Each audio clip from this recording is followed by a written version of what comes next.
Weeks of simmering racial tension in Oldham finally erupted last night as more than 500 Asian youths fought pitched battles with riot police. Armed with bricks and petrol bombs and aiming fireworks at police, the mob rampaged across the town's Glodick estate throughout the night and into the early hours of this morning.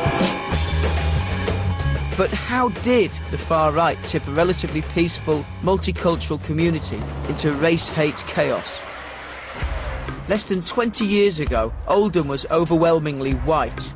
Now Asians make up 11% of the population, and the two communities rarely mix. How are you? Nanu Mia has lived here since 1984. Is it very segregated?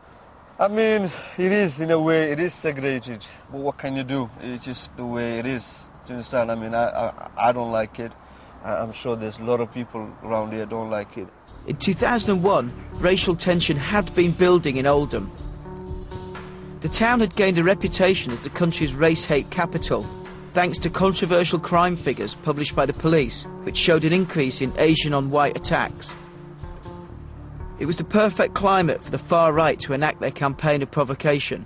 You have to remember that 2001 was an election year, and an election in which immigration was very high on the agenda. And for many white communities, and also a large portion of the media, the whole concept of Asian youth, immigration, asylum seekers was rolled into one generic fear of dark skin. This fear was given a focus when, in April, a 76-year-old war veteran, Walter Chamberlain, was assaulted by Asian thugs.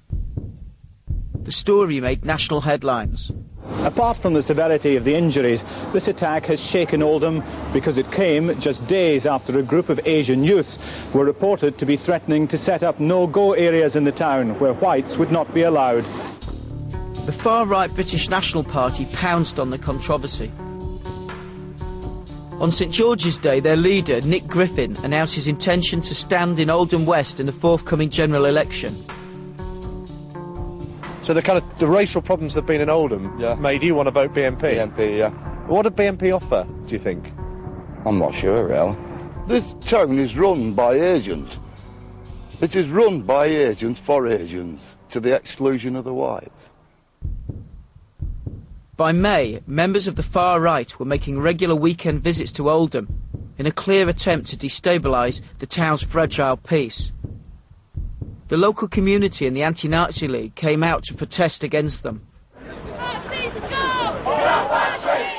But although police tried to keep things under control, the Asian youth was steadily rising to the bait.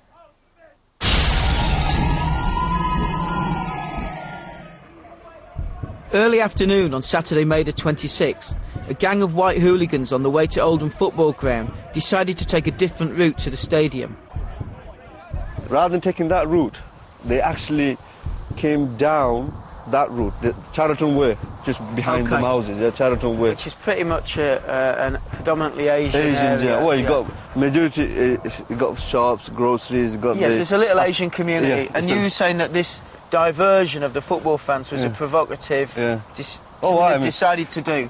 Somebody, I think it's all... Deliberately provocative. It was planned. Nanu was in the community centre when the hooligans passed by. The girls upstairs are screaming, so we thought, whoa, what's going on? So we rushed upstairs, and so they're all curled up in a corner. It's like giving support to one another, and they were in tears, scared so much. So we looked through the window and we see there's hundreds of, like white men, shouting out Nazi signs. We've seen the hands up and saying, pack his out. They were all coming down this way, that way. They're all running, about 250 to 300 people.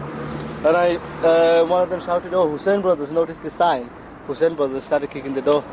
The perception is that it's people from outside that have come into the area and provoked people. If they come down vandalising and breaking our shops and beating us up, then we have a duty to defend ourselves.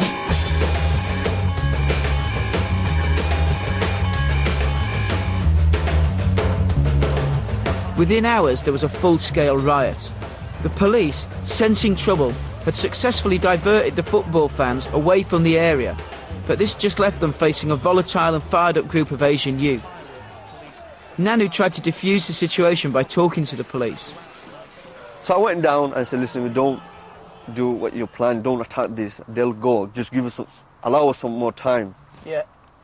So we came back up, and after about 10 minutes, the police from all directions they attacked. Police were injured during the confrontations.